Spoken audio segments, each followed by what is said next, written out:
Hi, I'm Chaplain Larry Spielman, and it's great to have you join us for our ministry here at the World Equestrian Center. We hope your faith will be strengthened by what you hear today, so let's get right to it.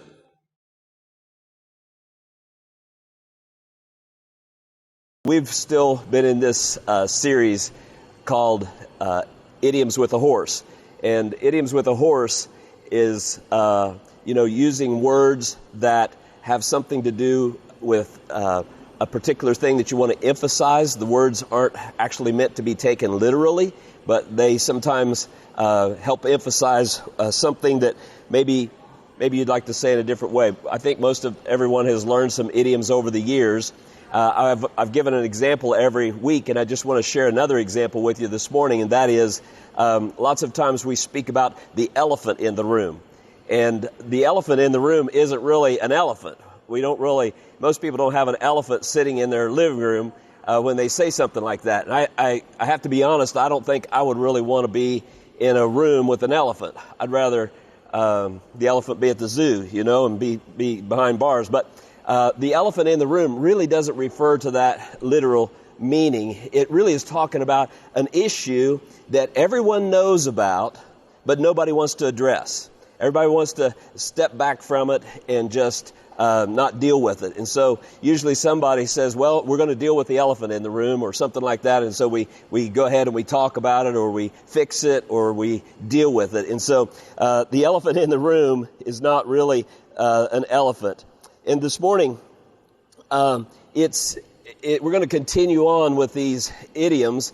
And I was wondering today if you've ever played that game, telephone.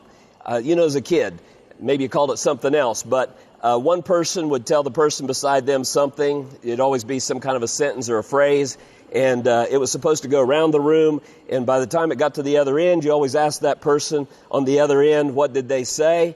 And it never made any sense. It was never what was started at the beginning, because if after it went through 2 or 3 people, it started evolving and changing into something else. And so people didn't have any idea what was actually started over on the other side when it was first stated.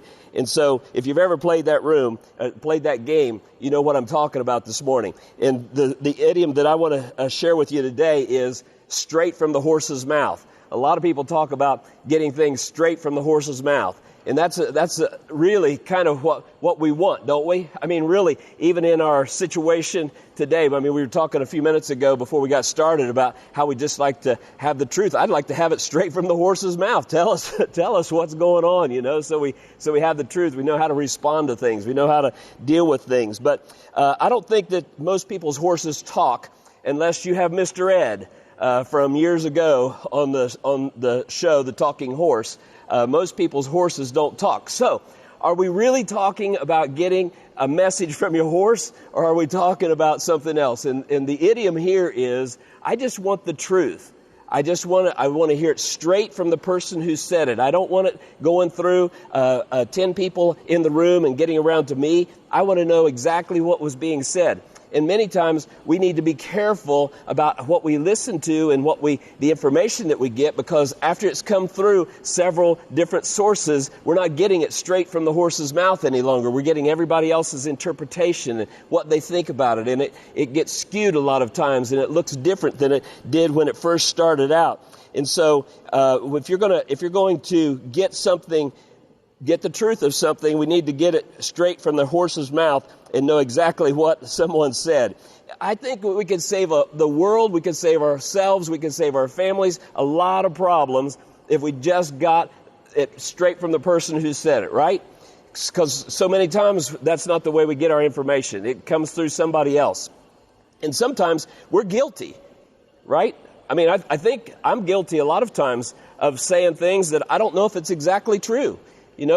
I'm sure that if you've got social media, you've posted some things once in a while, and somebody will come back and maybe hammer you a little bit and say, hey, did you know that wasn't the way that was? Or, this is different than what you posted. It's not what you think it was. So we have to be careful that we're not listening to something that's not exactly straight from the horse's mouth. We also have to be careful that we're not saying something, telling something that we don't know to be true. So we need to get our info directly from the horse. And here's why. Gossip is dangerous. And if it's not coming from the horse's mouth, a lot of times that's what it is. I'm not saying that every time it's gossip, but gossip is something that we deal with in this world on a constant basis. We don't always label it that, because that kind of sounds ugly. We don't want to be a gossip, right? We want to be truthful. We want to be honest. We want people to know that we're not spreading rumors and all those kinds of things. But the Bible defines gossip as a whisperer. That's what gossip in the Bible means. Somebody who's whispering. And so normally, when we get things told to us, it's because somebody's telling something kind of that they don't want anybody else to hear, maybe, or they don't really know if they should be sharing it with everybody. And in the church realm, it's kind of funny because I remember conducting a lot of prayer meetings, and so sometimes people gossip by prayer requests. So like, we need to pray for so-and-so because they're going through X, Y, Z, and so we've got to pray for them because they're going through all of these things. And they couch it in the form of a prayer request when really it's just gossip. It's just gossip. It has nothing to do with the situation that they should be talking about. They just want to get it out. And so here's the thing: gossip is dangerous. This is what James says about gossip in the New Testament. The tongue also is a fire, a world of evil among the parts of the body. Think about that. What your tongue is. It corrupts the whole body. It sets the whole course of one's life on fire, and is itself a fire set by hell. That's amazing, isn't it? I mean, even later on, James goes on and says, "Who can tame the tongue?" Tongue's a wild animal. We tame all kinds of other animals, but the tongue, that's a tough one, isn't it? I mean, even the best folks sometimes struggle with not sharing things that has been shared with them. It's destructive. Gossip is destructive. It tears down relationships. It tears down families. It tears down lots of things around us when we either speak it or we listen to it and we tell it over again. Gossip is not a good thing. Words are powerful. Sometimes I don't think that we realize how much power there is in our words. God actually used words to create the world. In Genesis, when it says, "Let there be light," what that really says is God spoke and said, "Light be," and it created. Our words have creative forces behind them. Think about how a child's life is changed by the words that people say to them, how they speak to them. Sometimes I hear people in the grocery store or the department stores, and I hear them addressing their children. I'm like, oh, please. That child will never forget what they've heard you say to them there in the store. How maybe mean they've treated them or things that they've said to them. But our words, they're powerful, and they're destructive at times when we use them that way. Proverbs 16:28 says this: "A perverse person stirs up conflict, and gossip separates close friends." Have you ever lost a friend over somebody telling something that you didn't want them to tell? It's been some times, that I've had some issues with folks. And, hopefully, eventually they get resolved, when you understand maybe what happened or there's an apology. But a lot of times words can tear down relationships in a hurry. It breaks up friendships. Anybody can say anything they want to about somebody else if they're upset with them, whether it's true or not. There's another old saying, and it's probably an idiom, throw it against the wall and we'll see what sticks. Have you ever heard that before? So it's just these words or these thoughts, just throw them against the wall and see how they'll stick. If you've ever watched any court shows, you'll see the guy that's a lot of times on the defense side. He'll jump up and say objection when the other attorney has said something, and the judge will say the jury will strike that. Basically, won't listen to that, and the attorney that says it, the one who got by with saying it in the first place, says to himself, "Yep, you said strike it, but they'll never forget it," because that's how words work. We just don't have the ability to pull them back in. So throw them out there, see what sticks. Social media I don't want to be down on it because it's a wonderful tool. Social media can accomplish a lot of great things.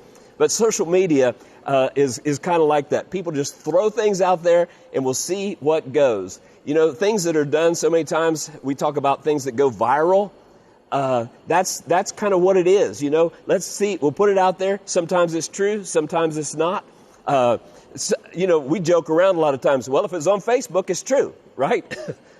If you read it on Facebook, it can't be wrong. Somebody, well, that's not true because you can put anything you want to on Facebook. Well, within reason. The truth checkers, I guess, sometimes come around and block some people's posts, but and whether they're telling the truth or not, who knows? Anyway, so social media is one of those things. I think there needs to be a disclaimer, though, at the bottom of every post. This may or may not be true. I mean, if it said that, wouldn't you think a little bit more about it? You know, you wouldn't just accept it as being the truth. I mean, it's like those drug commercials or all those car any commercial, you know, say all that stuff at the bottom. It says it real fast, but we just need one thing at the bottom that says, this may or may not be true. You believe it if you want to, at your own risk. But that's how destructive that gossip is. Proverbs 26 says, without wood, a fire goes out. Without gossip, a quarrel dies down. So when people aren't gossiping, you don't have all this conflict. You don't have all this destructiveness going around. I want to say to you this as the second point this morning. Horses don't tell secrets. It's a good thing, right? Because how many times have you confided in your horse?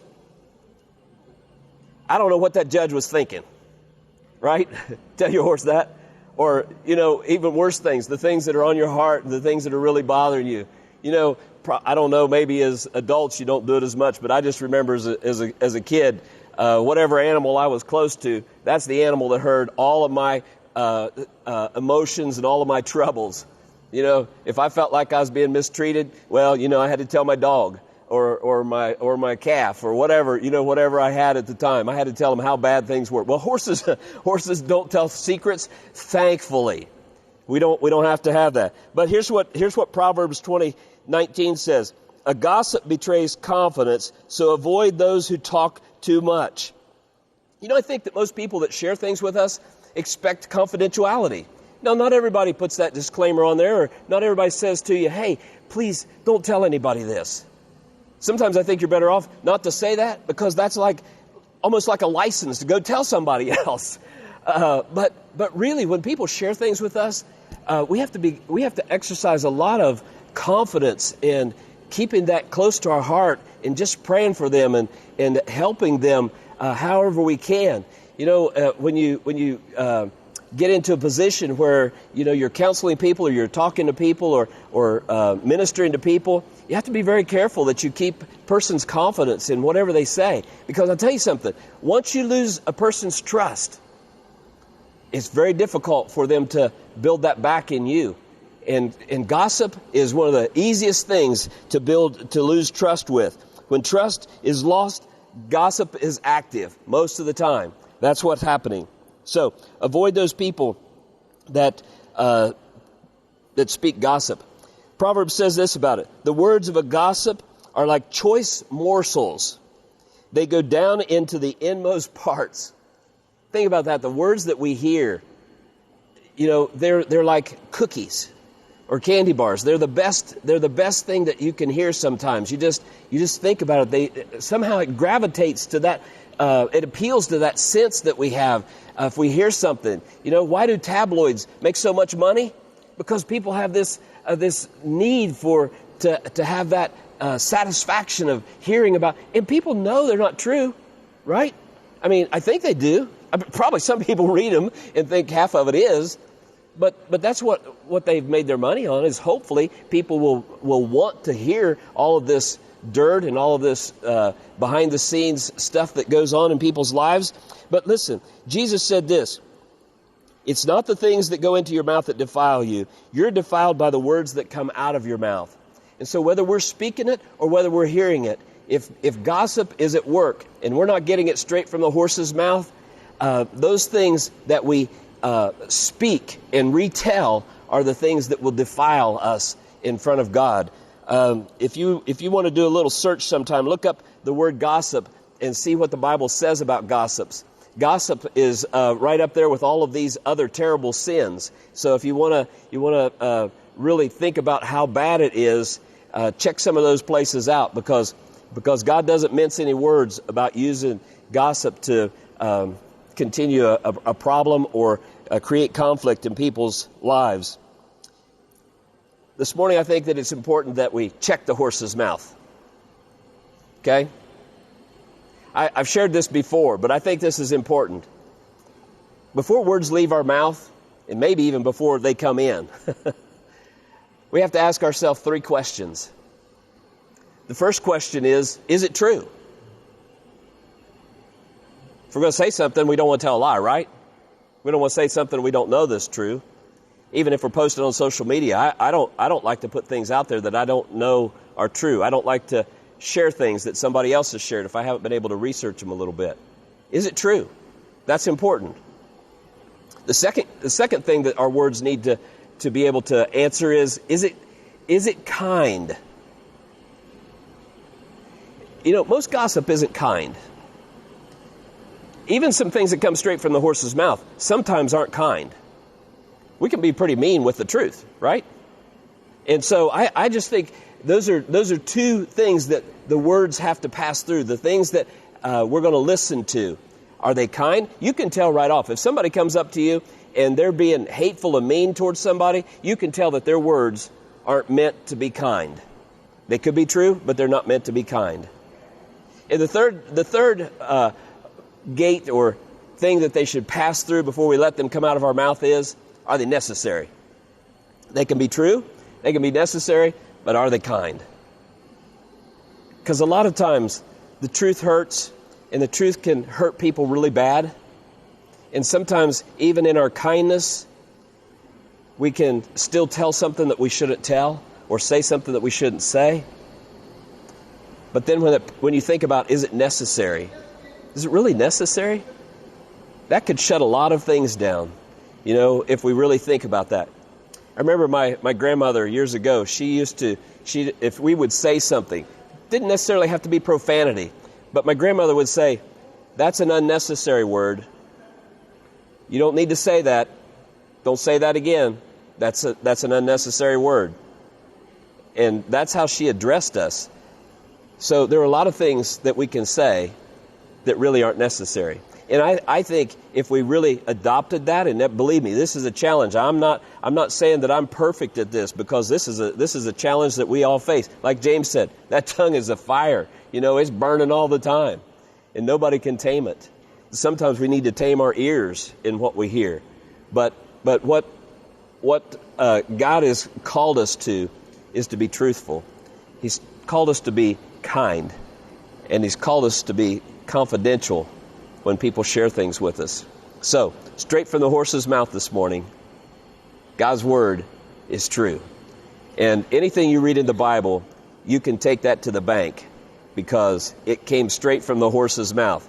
Not referring to God as the horse, but I'm just saying it came straight from His mouth, so you can trust it. And let's today make a plan in our hearts that this week we're going to do better. Maybe you're perfect at it. Maybe you guys aren't like anybody else. Maybe you're not like me. But I think a lot of times the majority of folks could do a little bit better with the getting it straight from the horse's mouth and sharing those things that are really necessary, and hold those things close to your heart that aren't. So I'm going to pray this morning that God will help us to be stronger in these areas. Okay? Father, thank you this morning that the things, Lord, that you want us to hear, the things that you want us to share, need to come straight from the horse's mouth. Lots of times, God, we take things for granted, and even sometimes we just slip and say something that we didn't mean to. Now, I pray today, Lord, that you would help us to get stronger with our thoughts and with our words. Help us to be faithful to you, and to not allow ourselves to speak things and even to listen to things that we ought not to. I pray, God, that you would forgive us for those times when we've come up short, and maybe we've shared something that we shouldn't share. Maybe we haven't been truthful even by accident, because we didn't know we were sharing something that wasn't true. So God, I pray that you'll search our hearts today. Give us the strength and the forgiveness that we need. Lord, I pray today, if there's anyone who might need to have a relationship with you that's never asked you into their heart, today, God, might be the day that they would pray and ask you to forgive them and to come and live inside of them and be their God and guide them through the rest of their life. We thank you today, God, for who you are and for the blessings that you pour out on us every day. In Jesus' name, amen.